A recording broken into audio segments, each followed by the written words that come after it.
السلام عليكم ورحمة الله وبركاته. معكم أخوكم شمس الدين، حياكم الله.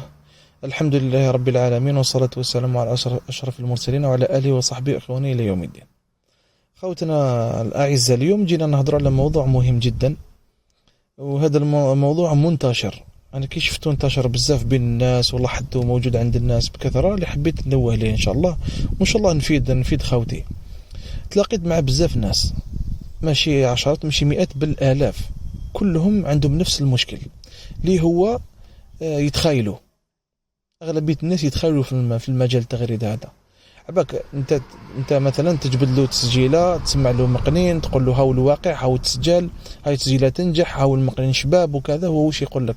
وعمي فلان وبكري في الثمانينين حكموه، كانت عنده رجلو كعوانه، دخل واحد السوق وحكموه الارهاب، وحكم هذاك المقنين، وما طاح له في اسمه، ما كهرب له، ما خرجت الغوله. فاهم؟ اغلبيتهم الله المستعان مساكن دخلوهم في المتاهات، خرجوهم من الواقع، خرجوهم من التغريد، من الحقيقه تاع العصفور هذا. يعني تلقاه ما مسكين، ما ربى زاوش، ما كسب، ما دريسه، ما لقى، ما فاد الناس، ما استفاد هو.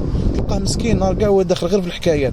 وبكري وسمى هذه صرات عمك، واش صرات في 79 عمي فلان وليد عمة عمي فلان راح لواحد المكان، وما داك هذاك البلاصه كدا، وما داك حكموهم لي جوندارم، وما رفدوهم، وما داك المكان خلاه بات في الخل. واحد الحكايات الله المستعان. والناس اللي تعرف المجال هذا ام يحسوا بيه وعلى بالهم مليح واش كاين.